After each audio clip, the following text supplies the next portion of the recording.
So, this is it was a 3-hour session with this one, and it doesn't have the same intro, it doesn't have the same flow. It is a very different interview because it was with 7 players or 6 players and their GM, and I was there to kind of, I would say, facilitate, but I didn't do that much at all. Anyways, so this is kind of some bits.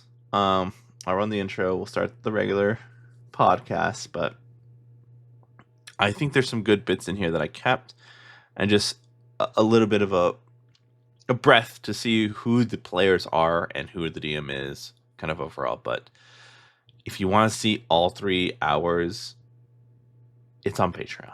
Okay, I just wanted to just throw that out there. It's on Patreon.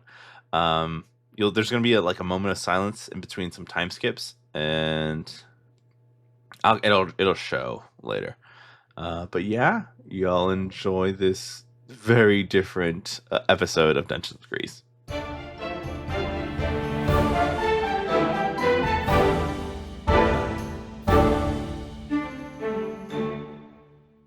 By the way, yeah, that too. Yes. So Nice. there's been lots of times where when somebody's out, we try to be the other people. I cannot be Fitch. Just can't do it. But what would that sound like, John? What would that Nope. sound I'm gonna like? let Fitch just do his own voice. in all fairness, John can't do any of the voices after listen. he hears a thick Southern accent. Just immediately, Everything goes to that. Yeah. Everything Yeah. skews Arkansas very August, quickly. Yeah. Foghorn Leghorn. I tried a lot harder early on. I just sort of let it happen now because y'all just give me shit about it anyway. So Every now and then you'll start trying to pop off with who's our Mike and Casey? friend with with Casey. Casey's attitude. yeah. But you'll deliver it with like Uriel's voice, Uh-huh. and it's like who's here? Who is it? Who just Maybe that's a appeared? cool thing. Maybe that's a cool thing we could do. We could just do a couple sentences in our character voices, Oh yeah, do that. Yikes. That just would to be clear it out. Fitch could go. Fitch could go first. Yeah. Yeah. Go ahead, Fitch. Because his is the coolest. Do you need a minute to warm that up? Do you need to warm up? Maybe. Here's the note. Me.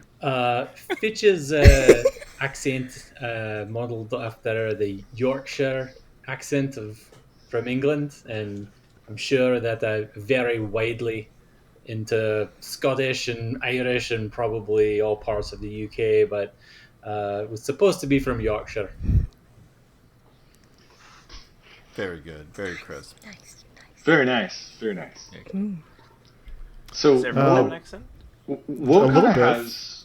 Yeah. Go ahead, Andros. I mean, Oh, I was gonna do both. So Fred sounds like me, except with a little bit more anger. So a little bit forward and Well, aggressively. also, angst. and I don't know how you do this because Justin, you are truly one of the smartest people I know. You make Freddy dumb, Yeah. and it's yeah. it's a fucking riot when he just decides to do something like I'm gonna drink this jar. oh god, Well, I'll right? try it. Yeah, I'll try it. What's Yeah. the big deal? dumb you is a riot. Sorry, go ahead. Totally What can true. possibly happen? I don't understand what the big deal is. That's Freddy. Do you think we could And- get an Eldritch Blast out of you? That's gonna be loud, so probably not. Do it. Eldritch Blast! It's been years since It's I've been done a while that. since you've done that, man. Yeah. That's a long time. God, that was a good bit, though. Yeah, that was a good bit for you. Do you remember the mouth that used to pop up on the maps? Yes. What about steak and The cheese? animated fire. Yeah. Oh, yes. All right, go ahead. Go on. Sorry. Go. The Andros sounds more like this, where he's very, I don't know, formal sounding, but in practice he's not formal at all. He's got a little bit of dumbness as well, but it's more like, if you think you should try. Might as well give it a shot. That's more Andros. Hey, Andros, what's the top part of a house called?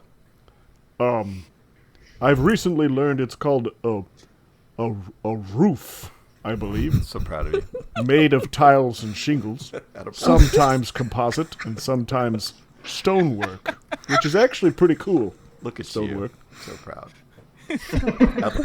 Character growth. I'd like to hear from Tello if we have time. Growth.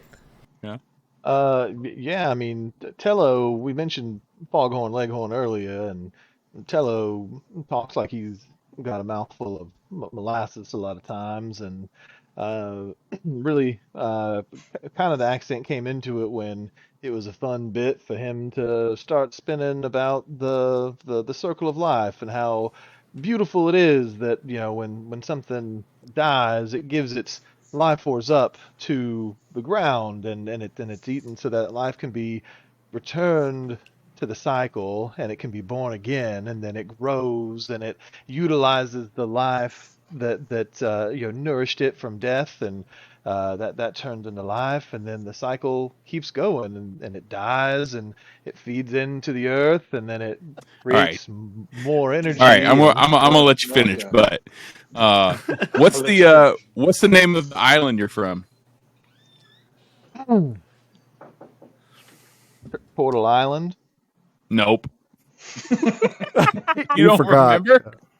He It's been a forgot. long time. Allens. Oh yeah, Allens. That's right. What's Bunga? What? Oh, Is that your- Bunga. That's so Bunga. So Because he's Tello of the Bunga Bunga. is Right. Tello of the Bunga. So the Turtle people have a rich tradition of being druids, and so we refer to ourselves as the Bunga. But that's just kind of a total word for druid. So we all grow up. When I mentioned, when I was talking about Tello, the portals being raised in kind of the druidic tradition, they all follow the way of the Bunga, um, and some there of them cows just really involved? kind of formally step into uh, actual druidism and the glitches and things like that. But fun fact for Tello, one of the things in the lore I think for turtles that John showed me early on was that turtles will change their names a lot of times, like as they go through life events, and it's just kind of like a symbolic thing that they will engage in. Sometimes you might be referred to something as a kid, and then you go off to Turtle College, and you're someone else. Or so originally I conceived of having, I had Tello, I had, I think, File, I think I had Angelo and Nardo, and they were followers of the Bunga. Mhm. So and Casey. Casey's last name is Jones. We've yet to bump course. into April. But when Ozzy got his first automaton, Mhm. his Yeah. lore creature, he designed him as a small turtle and named him Splinter. And John let me do a little bit of home brewing, and Splinter has one ability from each of the party members. He can cast one Eldritch Blast. He has a Staff of the Wind attack. He looks and behaves a lot of times like Tello, and he can kind of follow commands of Ozzy's. So I got to keep the Teenage Mutant Ninja Turtle vibe alive by naming him Splinter. Super fun. Yeah. And Matt didn't know that was coming. No. Yeah. So Ozzy didn't really have an accent. He had a mannerism. He had an accent. Of course he did. He has his own. Yeah, I don't know if it's yeah. a regional accent. He has a but he has a his voice. Yeah. He has a So voice. he has his voice, and his voice. I want him to be academic, and he's a verbal processor, which is really kind of the only thing Ozzy and I have in common. Ozzy's a lot smarter than I am by about 1,000,000 miles, but I try to give him a little bit of like a verbal crutch, and it was and so I just wanted to make sure that once we were all in place, and if your armor wasn't going to be ready, then I want to get your armor ready, because if it's look, guys, just fucking go into battle. I'm going to. Why is everybody looking at me? We should be moving forward. Stop looking at me and move forward. So Ozzy he doesn't understand why everybody can't keep up with his thought processes, and not because he's a dick about it. He just wants everyone to think as quickly as he does, and just move towards the solution as quickly as possible. He has a good heart, but he's got a short temper, and nothing will flare that up faster than challenging his friends. That's a mistake, is to fuck with Ozzy's friends in front of him. Or having a world that doesn't make sense. Or Yeah. the Fae, or sometimes just simply being an elf. And then speaking of, you mentioned polar opposites. Yeah, so Tartok. So I lived in Alaska for a couple years when I was in high school, and so I drew a lot of I got to see a lot of like Inuit culture, and so knowing that we were pulling Tartok from the northern lands, I kind of dipped into that, and then I blended in a lot of Tibetan.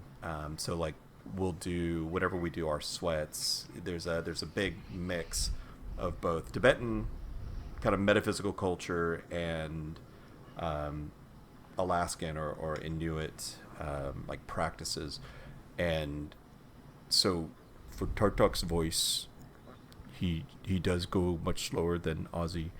I have been cautioned though that if I get in a hurry, he starts to sound like Bill Murray from Caddyshack. And if I'm really not paying attention, he'll go to Homer Simpson sometimes. But yeah, so to do Tartok, I have to stick my jaw out a little bit more and use a lower voice. And one day I'm afraid that John will make Tartok get into an argument with Ozzy. And I won't know how to. I won't And know your how to brain do will that. explode. And my brain will explode if Ozzy has to join the sweat. It would serve All us right, what right you for got? all of the arguments we forced John into with himself and just stood Yes. back. Yeah, It'd be Yeah. kinda like, yeah. yeah, absolutely. Huh? Yes. Did you say Haraway? Yeah. Her voice just lower. Often you You whisper. have a little bit of an accent. You'll say like "darling," you know. It's a Well, yes. Hello, darling. yeah. Yeah. She also has a sub accent. Show us drunk Haraway if you Oh, yeah. can. Oh wow, that's a little hard, hello, because Tartak took my whiskey. I just have to find out, during the session or the game. Yeah. Swinging a sway. A little bit of a sway too. Oh my stars. Yes, It's yes. wonderful. Yeah. All right, was that And everyone? are we going to hear from Woe? Steve. Oh Yeah, yeah, wow. yeah. So Woe's voice is very Gen Z, and he talks like this most of the time. And until he gets really excited, then he starts talking really fast. And hey, sometimes, guys, do you guys remember that discussion that we got into about like throwing a mouse and then you transmogrify it into an elephant? Does it go the same distance? I don't even know. What do you guys think? Is it possible?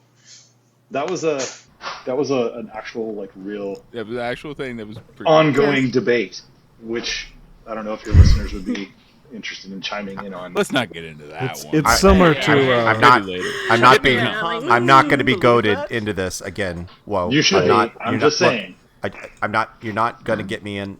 No. I refuse. This is I where won't. Harvey I think walk the away discussion is fun. Say bye-bye. I I'm interested agree. in the outcome. I always like to throw that question out there and then sit back with some cracklins and maybe a cold beer and then just watch them go after it. It's really kind of fun. It's Most of these similar to people the are a hot lot dog or smarter. sandwich conversation. Oh, hot dogs. are good. I think it's probably more important to move past the hot dog sandwich thing and try to figure out whether or not cereal is a soup. Bottle Seriously. soup, Okay, you said? let's stop. You need to stop now. Adrian. You A need to bottle stop of everybody soup? now, Adrian, because this Was is it a gonna- bottle of I soup? know where Yeah. this is going. Yeah. What was it?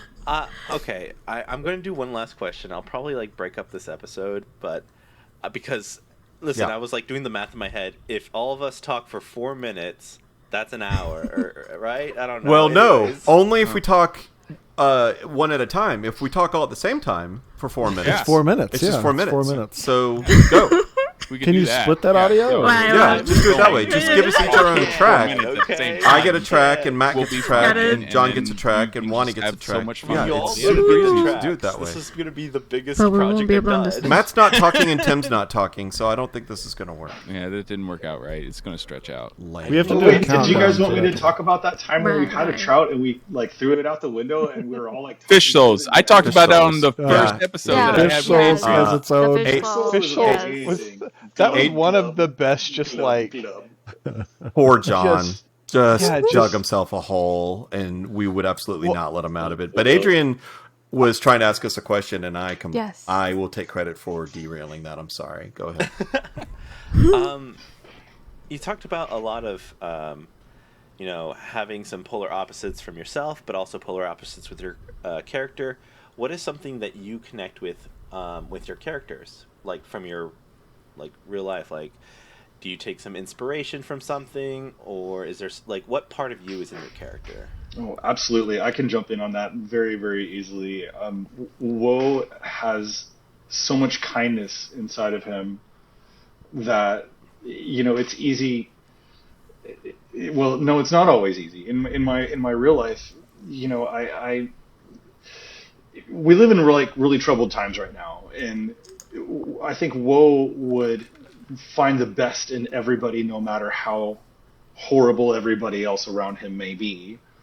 And I really kind of look up to him about that. I mean, I try to be the best person that I know how to be, and Woe makes it look so effortless. And I kind of envy him for that. And he's a really cool character, and he's a very sweet person.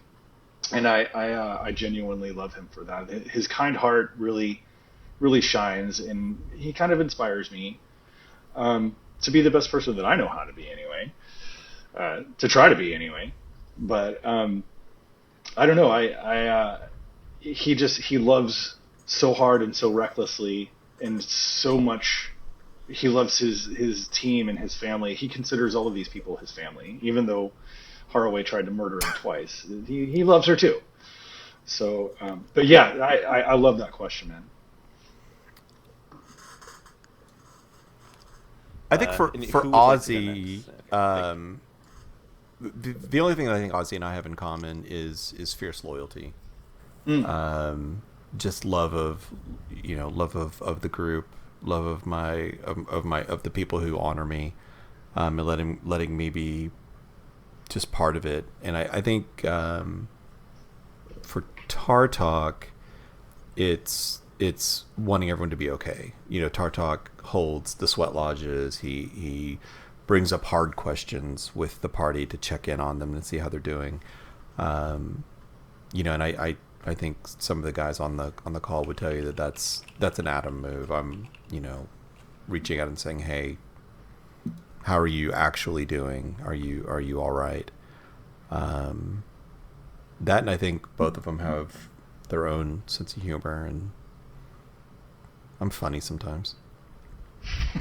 Funny most of the time. Occasionally. Most of the time. For How humble. for my two, I see Freddy is a manifestation of I'm a Toys R Us kid sort of dealy. That's sort of from my childhood, sticking in the mindset of a child all the time. Even though he's 30 plus, he's a little bit naive. Also, in more deeply, it's about having talent but needing to put in effort to hone that talent.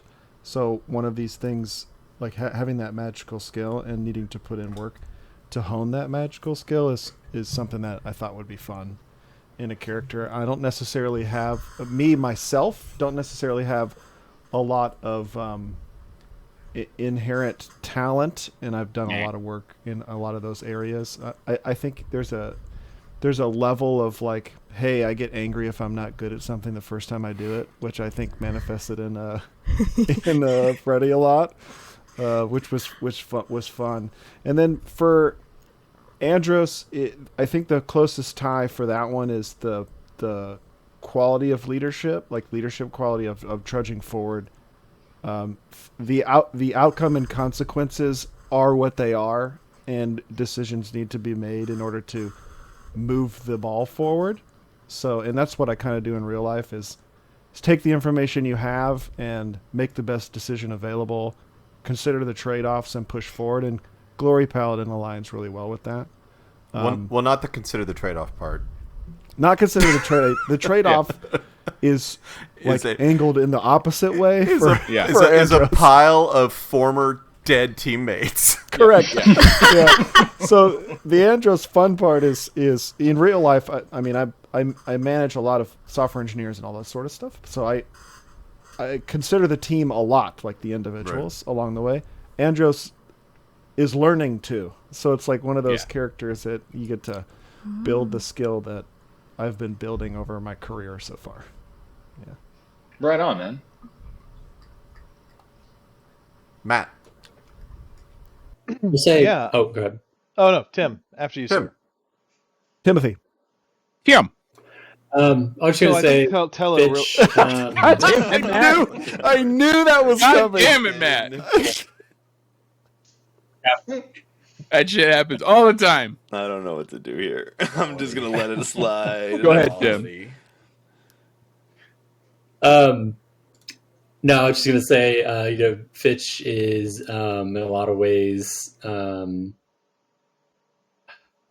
kind of reticent, like me, kind of maybe hangs back until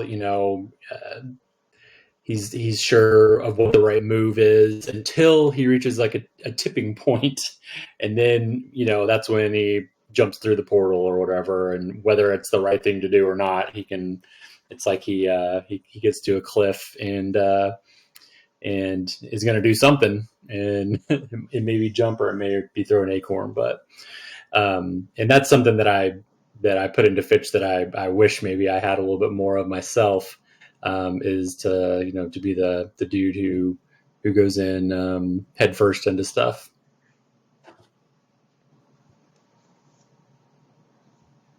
You can go now, Matt. No, I think Tello. Oh, but one more thing about Fitch is touche.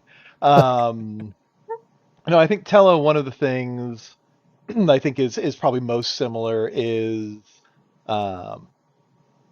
and I think that a druid enabled me to kind of play, and especially as John was kind of building the world, and I mean he was a pretty new DM, and so we had a lot of side chats and stuff just about like the druids were connected to a lot of big plot points that were moving, and so kind of helping, or him building out the glitch and me giving feedback and us talking through some of that stuff. So I think a druid is a way for me to kind of like feel like, I think it's a desire to know things and to be connected to things and to have a deeper understanding, like the intellectualism maybe a little bit, or just the having that knowledge. And Tello wound up talking out of his ass a lot, which is probably also true to form. And so it was really fun when we had the big mythal event and everything fell apart. John and I talked a lot and really role played like the impact that had on Tello psychologically, like he was able to kind of bullshit along a lot. And even in his youth, like just didn't really take anything seriously and just like got super fucking high and awakened a mushroom and turned it in and just wound up being bestowed this magical item, and then just very quickly found himself like an elevated position in a powerful organization just through just like dumb luck and maybe some raw talent.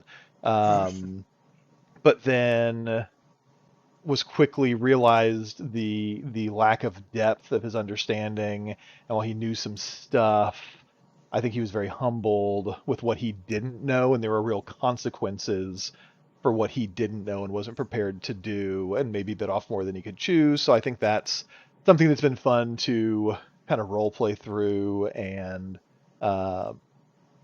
just kind of see that side of me that likes to know things and likes to be informed, and will maybe sometimes jump in with an answer that's half baked or half understood.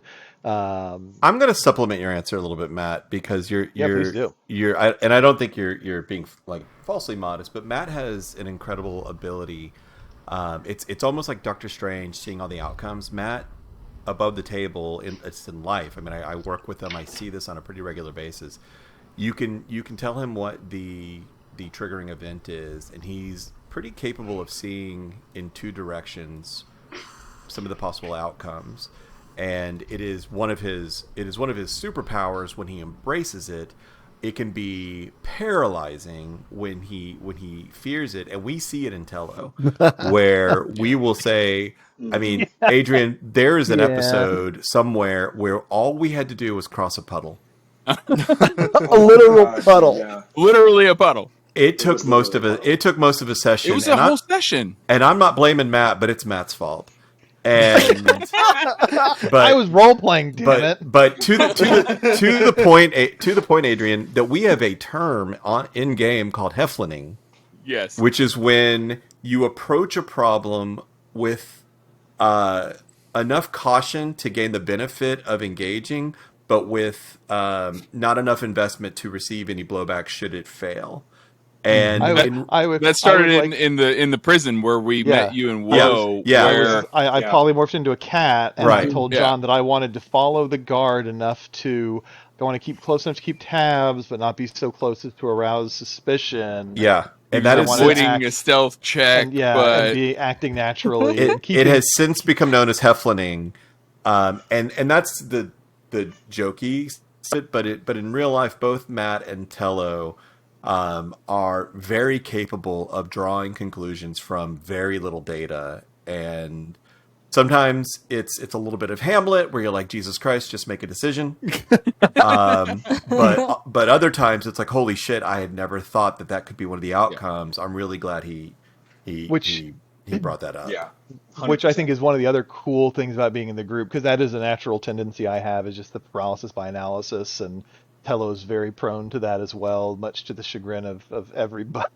But like being in a party with Andros, to where he's just going to take action, and sometimes like it benefits both ways. And so I think that's one of the cool things about this group, and how much we commit to the role play, how much of ourselves are in parts of the characters, and how much we play opposite to ourselves.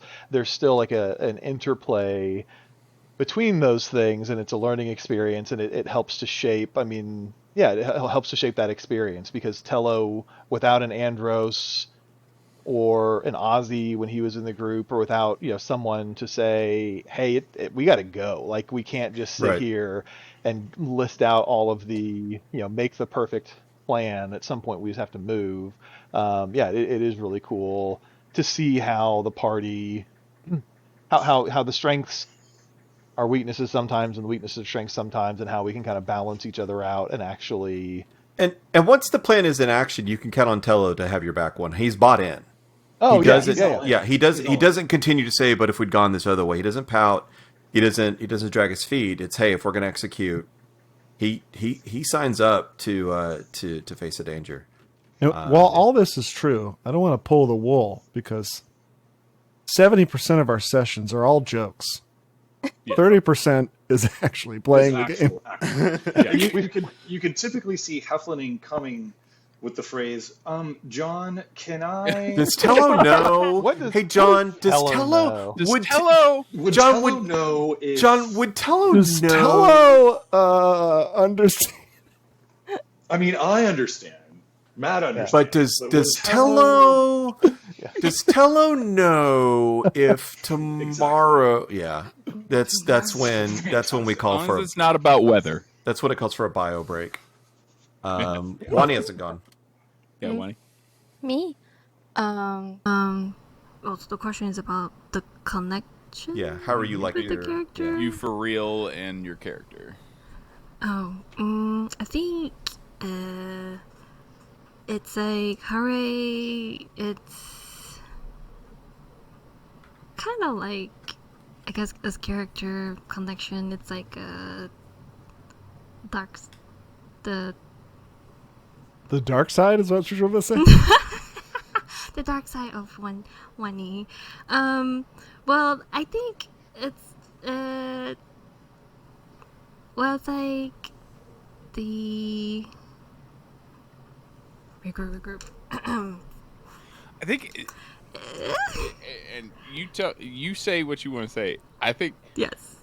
My perception has been you've been pushing to do the opposite of your actual character. Like as opposed to being connected to it, you're actually like pushing against what your personal character as Wan Yin is. But you tell me. I mean, well, tell Adrian. Don't tell John. But tell don't tell Adrian. John. Not me. Tell me. Talk to me. Yeah. Yeah, I know. Yeah, crop that. Don't look at me. You crop them out. Yeah, we just zoom Crop in. them It's just earlier. us two. What happened to everybody No, else? no. Tell Ant. No. Ant wants to know. Oh yeah. Ant wants to know. Yeah. So, I feel like it's. I guess it's what the weakness or the part I as me, the person. I feel like the vulnerability. First coming in as an outsider, and then like how to. I guess some of the stuff is like what I've experienced, and then like bring it to the game, but like twisted. So like as an outsider coming into this group that everybody has a bound, that, and then also, but like the group. That we kind of talk about, like the group accepted her. I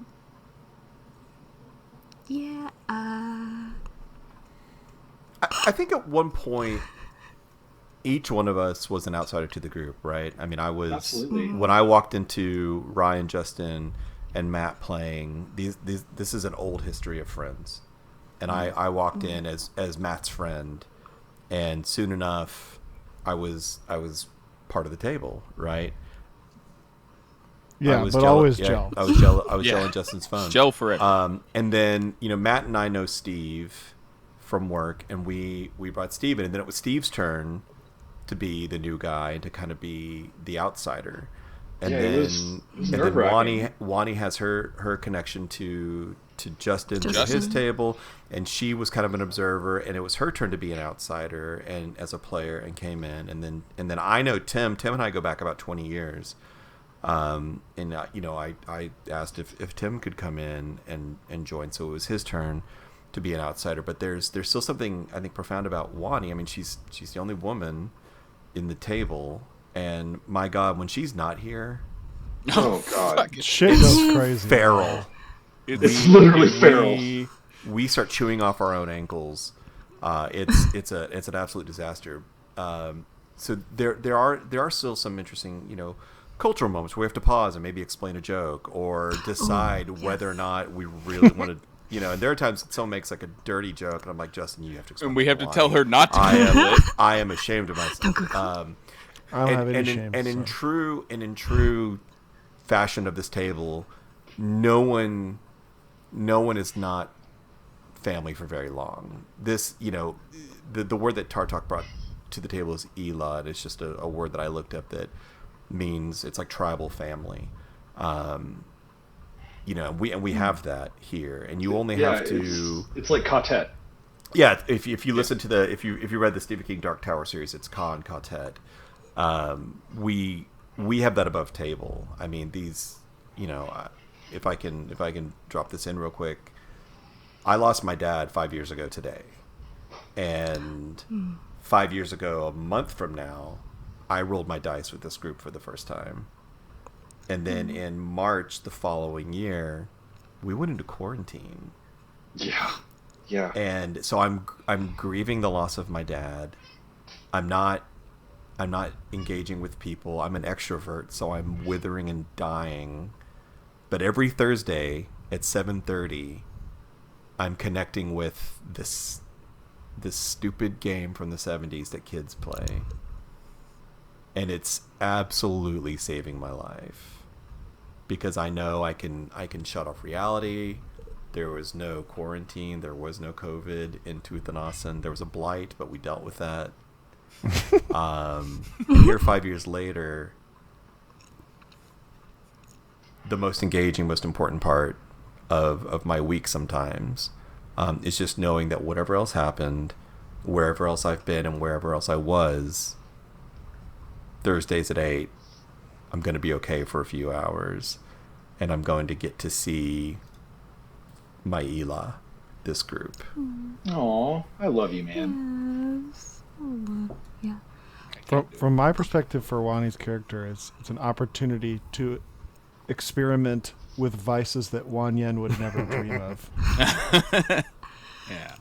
Yeah. So Thanks. Yeah, I do feel like well, when I say dark side, I guess it is that's something that I feel like, I guess that's the part I feel like, oh, this is a part I don't think is fun, or like it's kind of evil. But I guess in this game we play, I twist, and then it becomes something that is actually really fun, and then a character that I was like dearly like loved. So yeah, a lot of things, vulnerability, that's something I hate being vulnerable like now, but that is a moment that is like when everybody shares like, yeah, that's a moment they really enjoyed it. I was like, wow, this is great. There's been a lot of stuff where like we're playing a game, and I think there's been multiple times where we at the table get surprised by the amount of impact that what the game, like this game, just has on us.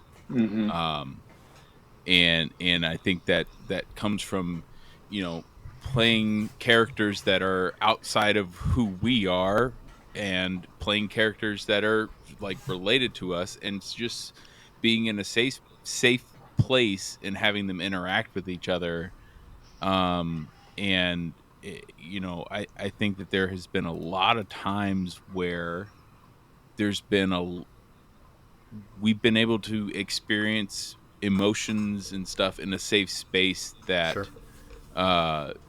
it can be very surprising, but still very impactful to all of us.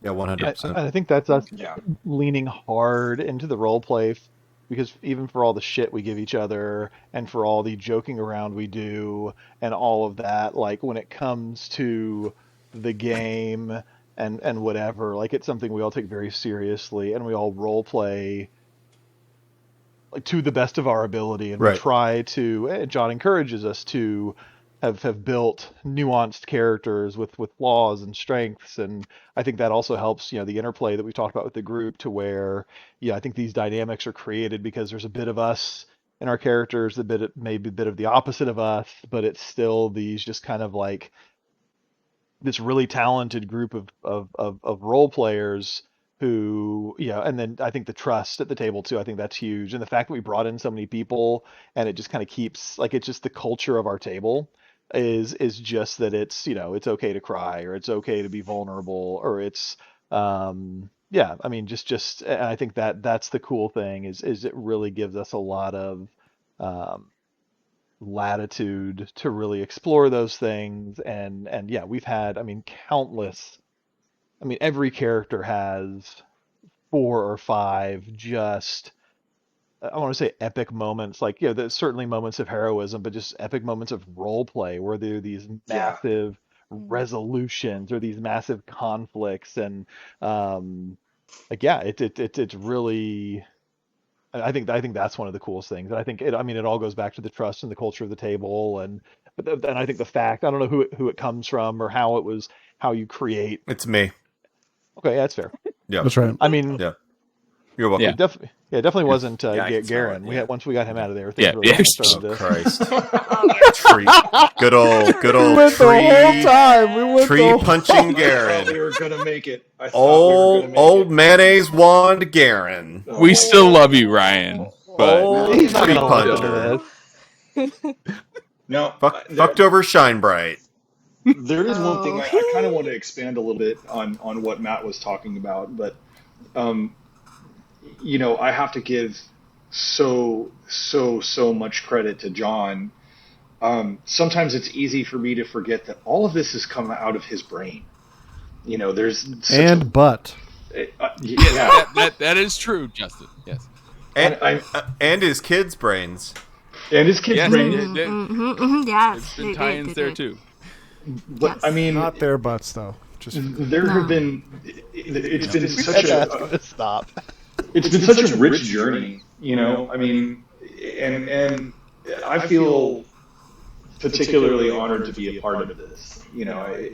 John has allowed me into his world to play around in his sandbox, and he's given us this space to connect as the people that we are, and the characters that we've come to love so much. And I mean, thanks for that, man. We always, there's a lot of us saying, great job tonight, John. But I mean, damn, bro, seriously, great job. It's pretty amazing. I really kind of wish we could go back to some of the podcasts that we've done in the past and just literally write the story of all of the adventures that we've gotten into. I mean, can you imagine the novels that we could have? Well, I think John's working on that. Are you really? I was at one point. I'll probably get back into it. We'll get back to it. Yeah, I have ADHD, so you got to forgive me a little bit. Real quick. I would say, one of the things though, we mentioned John's kids, Tello and Steve stories have become a thing at my house, where because I was explaining to my kids, they're Tello and 4, 6. Steve? It's Or Tello and Steve, Tello yeah. No, it's Tello and Steve, because I was telling them, they're like, oh, who are you playing games? Like, oh, it's my friends, and Steve, and they latched on that because my brother's name is Steve, and they were 2, and I mean they were babies when we first started playing, right, like infants, and so they just forever latched on to Steve, and so they know I'm Tello and I play with Steve, and I've tried to correct them that it's Woe, but no, and for some reason it's not Tello and Ozzy or Tello and Haraway, it's just Tello and Steve, and then all the characters are in the story or whatever, and Whitbottom is this kind of slapstick enemy who was one of the first, whatever, but he always escapes jail, and it's like a Batman situation, but it is cool, the stories, how they have, and John, I know you've told your kids the stories, and they are invested in the characters as well, and I mean, it is really fun, and it's funny to kind of reflect on looking at the history of the group and just looking at how that is an every night occurrence where I have to go and tell a Tello and Steve story, and just sometimes luckily on Friday nights it's easy because we've done D&D the night before, and so I have some material to work with, but then sometimes I just put Tello and Steve into a fairy tale, just make shit up, and so it's but it is cool, especially to have a long campaign like this as well, and with the same people, and it's just it is cool how something that's occurred to me is how we've allowed our characters to actually be influenced by each other's characters. I mean, if I took Tartok and started him at level 5 in this other game that I'm playing, and then ran through to level 15, he'd be a very different Tartok, because he would have been influenced by other people's ways of doing things, and other and listening to Justin talk a lot about the improv games and the rules of improv, and I think we've done a pretty good job of instead of just being siloed by our character sheet, of saying, how many miles could you spend with someone before they started influencing your decision making? How many encounters could you have with someone before you started taking into their thought processes, before you made the jump? What does new loyalty look like? I mean, when Fitch ran through that portal at Iron Gate, we all just said, fuck it, we're going through the portal. And here we go. Ozzy would not have done that. And not out of lack of loyalty, but his idea of protecting him would have been I'm going to stay here and figure out how to solve this from this position. Whereas Tartok says, nope, I got to follow the little squirrelkin in and protect him. So I've loved watching Andros's approach to saying, oh, wait a minute, maybe I don't have to have a team that dies at the foot of the next dragon. Maybe I can try to lead them. And we've talked about Haruwe going through a story of redemption. Watching Woe go from being Jeff Spicoli to a party leader has been remarkable. And even getting Tello out of his own imposter syndrome and realizing that he didn't get everywhere through just sheer dumb luck, but actually because he brings merits to a party that would cause someone like Ozzy to leave his entire inheritance to him, and to be confident in that. So you guys I think we all show up on each other's character sheets now, and I assume that that's normal D&D play. I don't know, but it's pretty great. That I don't know how it is in other games, because I started playing D&D doing this campaign, doing a homebrew campaign with this. And one of the things, I am proud of the fact that what I wanted to do when I created this world of Tuathanasin was have significant parts of the world each be impacted specifically by each of the characters. So, like, the glitch in this story is heavily tied to Matt's character Tello, and that's how I created the world, is starting with that. And there's a lot that was tied to Freddy. There was a whole section of the world that was built around me having conversations with Justin about Freddy. And there are whole sections of the world that are in existence because I talked to Adam about Gel, and then later he took on Tartok, and the northern thing that I that was just a seed, and he ran with it with what was inspired by that. The trust and the Black Goat's flock and all this stuff was from me having conversations with Wan Yen, and that whole part of the world was built in just talking with them. The fact that we had this whole border thing with the Fae and having portal things was because I've talked with Tim, and the reason that the monks are in existence and their whole purpose and everything is because I just made up some ideas with Steve about Woe. And it's been this amazing thing that, you guys are giving me some credit, but I'm this is 100% this collaborative thing. Sure. That all of you guys, as you make characters and as you make decisions and all of these things, are impacting how the world was in existence that you're then playing in. And and it's been so awesome to put things in there, talk about stuff, throw out ideas, ask questions. Wan Yin earlier was talking about, like, I gave her guidance. I didn't give her guidance. I asked her questions and then she answered them. And that's what my goal has been most of the time with everybody, is throwing out questions, seeing what you actually felt, what you thought your character felt, and then building the world from that. And then thinking about, as you make decisions, how that then impacts the world as it gets more and more complicated. I don't think we could ever add another character into this world. I think this is the max. I think we've maxed out. I think this is the most I can handle. But it You say has that now. been Yeah, we'll see. so cool. It has been so cool to see how all of this has evolved, and, like, I couldn't come up with this by myself at all. There's no way.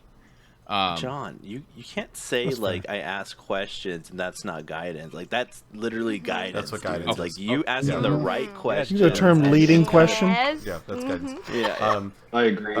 Justin, move your head back towards your mic. Sure. When you're set, go this way a little bit. Yep. When you're set like that, your dogs together look like one long dog. A second ago, there it is. What was John saying?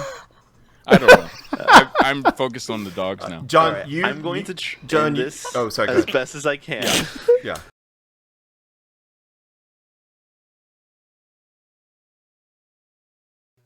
The biggest thing for me is I feel so privileged to run this game with these people.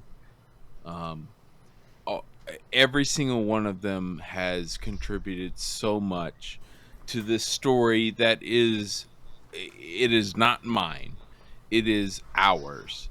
And there's so much that everyone has invested into it, whether they be the newest person or someone who's been here the entire time. And it has been so rewarding for me. And Adam spoke earlier to how it got him through a bunch of stuff. I mean, it's getting me through stuff now. It's been getting me through the pandemic. It's been getting me through so much shit. And this is one of the things that has been the most consistent over the last 5 to 6 years. Like this has been something that we do, and it means so much more. And I've made some like new friends and stuff recently, and I try to explain to them like what the fuck this means, and I just fucking can't. I can't. No one is going to know what this group means and what this campaign means to me other than the people that are in it and that are playing it. And there is so much weight and significance to it that I will never be able to repay, no matter how awesome and integrated the world and like cool twist and all the things I can do in the story. There's nothing I can do that will give a better payoff to the fact that just in my life this game is happening with these people. And You could level us up if you wanted to. Yeah, we I can probably do that. I can probably do that. Let me get You'll some have more to wait spell at slots. least another session. Oh, But for fuck's sake. Another year. Great. That's what you said last time. And then we had to do this podcast. yeah. Thanks a lot. Yeah, so if Adrian. you're this if is you're a listening, milestone, right? if you're listening to this podcast and you have a D&D table and it's not this one, you should just stop playing because we are the best at D&D. Yeah, basically. We won D&D today. We are the We have D&Ders. We're the most D&D that anyone's ever D&D'd. And they're only So I'll go level get D&D 15. tattoos. Yeah. Actually, Yeah, you I know, might you do see that. on like the D&D subreddit all the time, people complain about about somebody at their table or how their DM does something that they don't like, and I'm like, I don't have any of those problems. You guys, sucks for y'all because Yep. my table is badass. Yeah. Yeah, I got my mean- name on a Reddit once. Ooh. Once? In an okay One- way, only or one in a time. regret, Like or a what? This Like guy, what? this guy was not no fun. He did not like the ways I was doing things. He's like, I want to be more powerful. I'm like, then play the game. Like, I think sorcerers suck. I'm like, no, you're not utilizing them properly. You're not doing it right.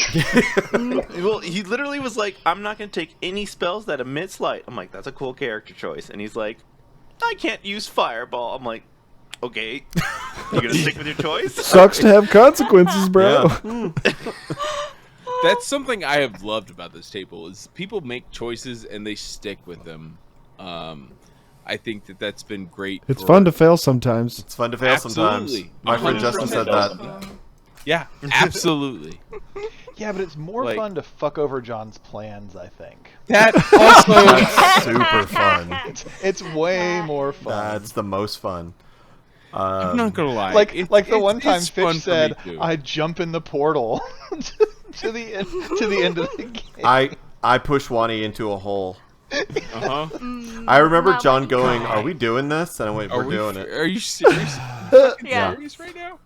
Those children's camps. Good night, everybody. Good night. Good night.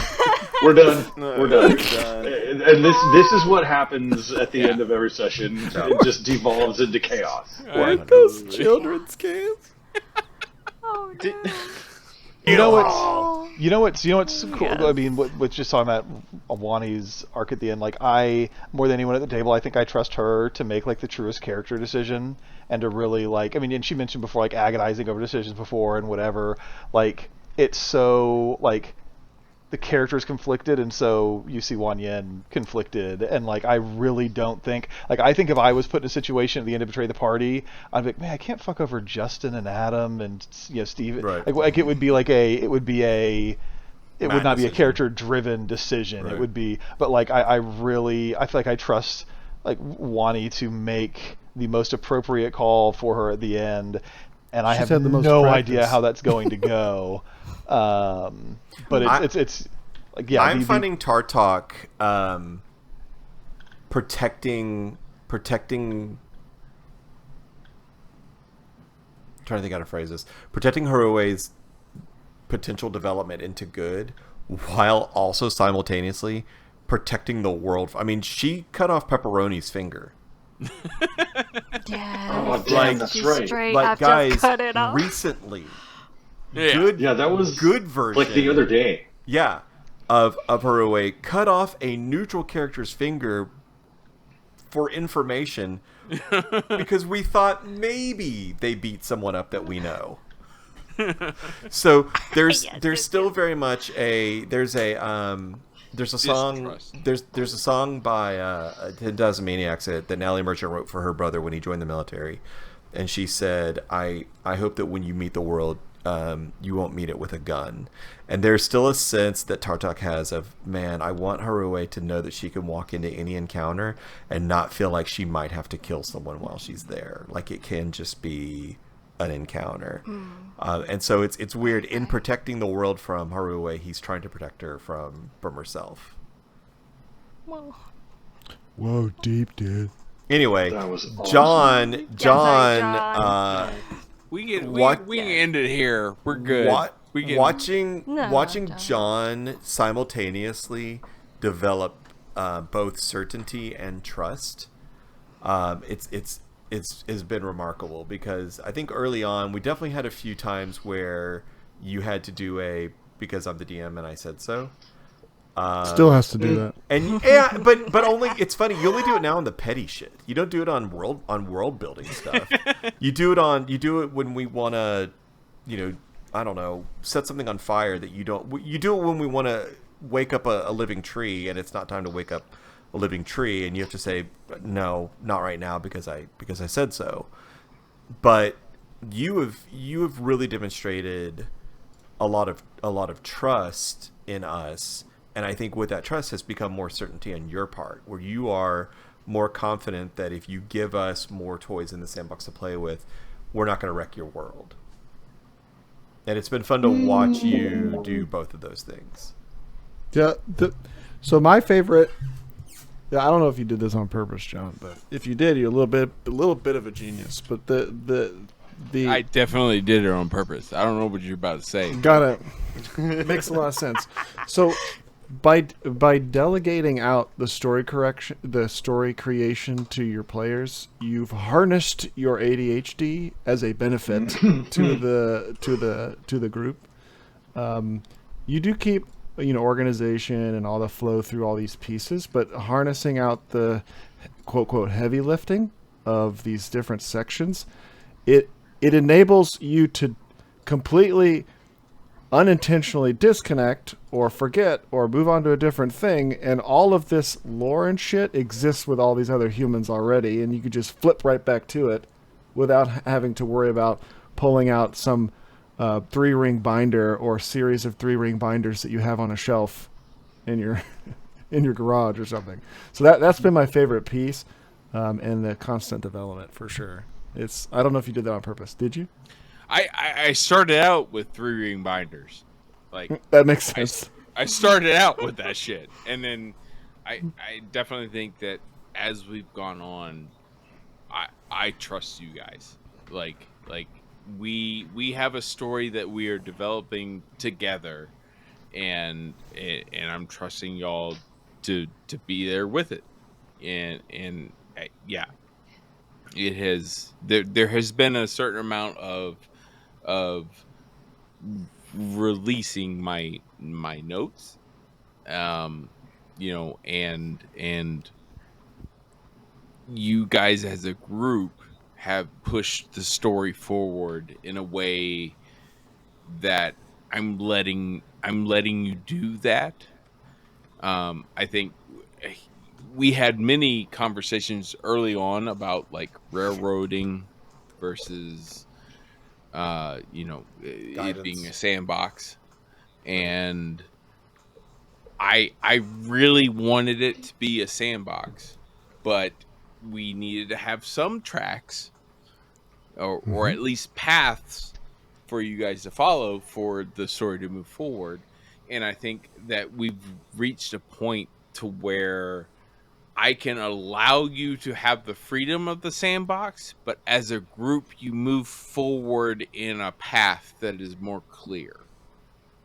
And I think as a group, we've gotten a certain amount of trust to where that is easy to just let happen and let the story evolve as it is with your decisions as your characters. I think there's a certain amount of trust that I have with you guys playing your characters true to who you have said your characters are.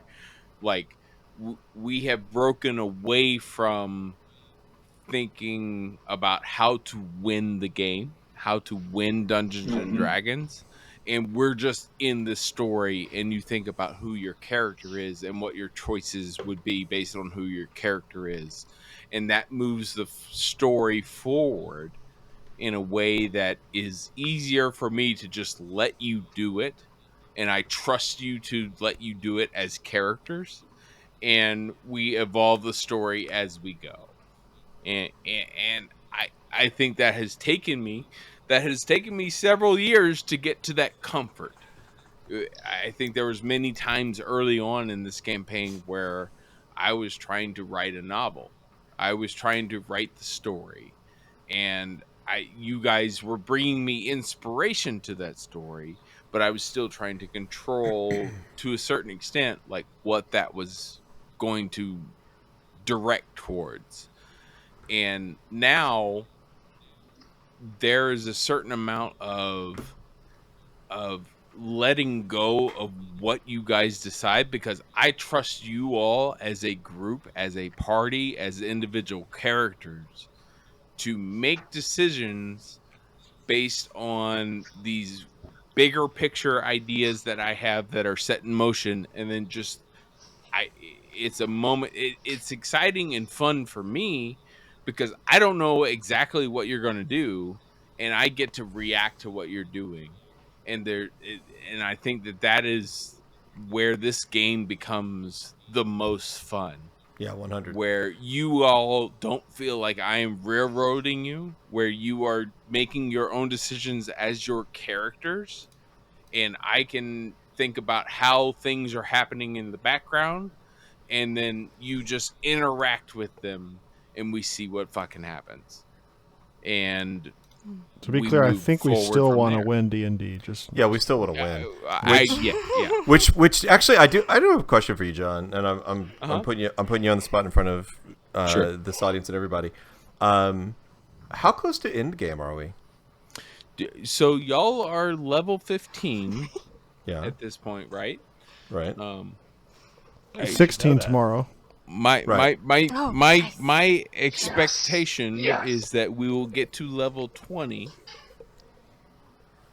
In For the- 2.5 years. for the final big battle. but there is a chance that you will reach the end of this whole existence before you get to 20. There's a chance. Into Man, this that whole is- existence. That is the worst answer ever. Okay. Are we a year away? John, Are can we you 2 say- years just away? say I don't know. You know, Fucking know wait, it. Numbers, wait. You know how know, impossible that is, Adam? Like, of this group of everybody who's like, It takes tell us me, 15 minutes to tell go me the across time like, frame. an entire Listen. session to go across a puddle. I need you to Yes. build a colony on Mars. Are we All a right. year away? All right. Or Let me are ask you we this. 2 years away? Let me ask you this. How much did we accelerate the game by going through this most recent portal into Tahun? Oh, Because there- that felt like there- skipping. you guys made a pretty good jump. There's a pretty good jump. I knew it. That's kind of scary, actually.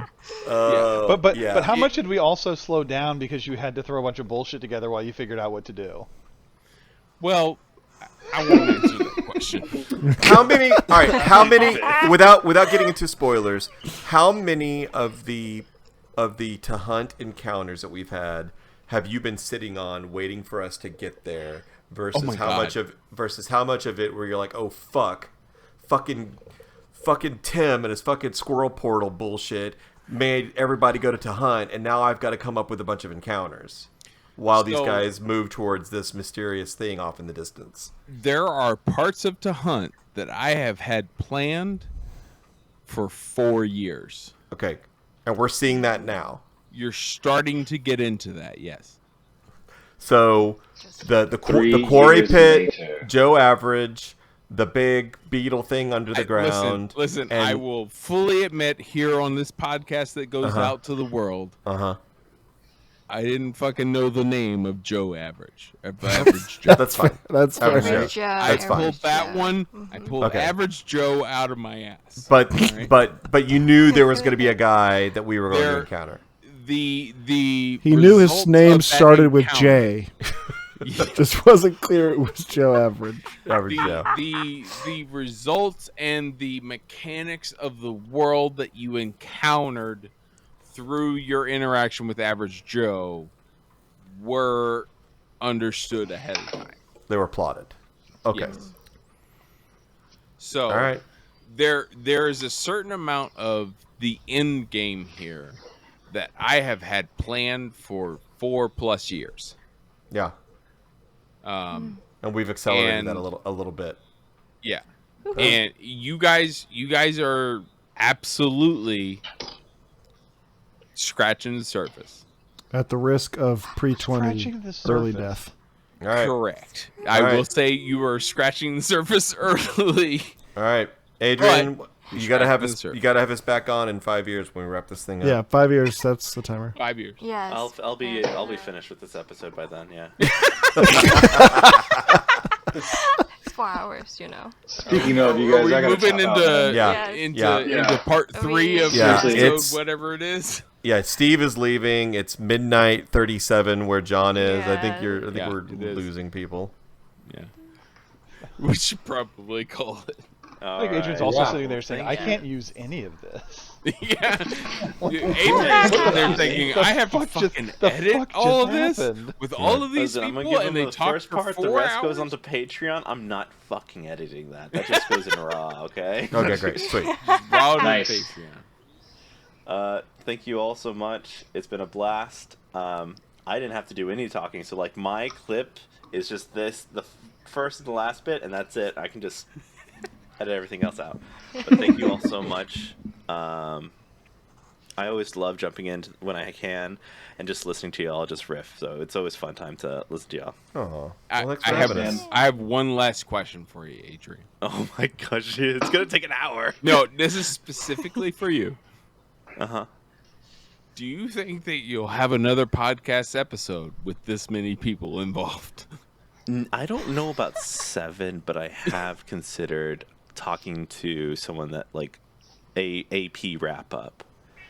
So I've considered it. So like maybe 5. Yeah. So I mean, If it's- including you fuck right now, me. we have 8 people. yeah, but then I and know, Alex 5. isn't even here.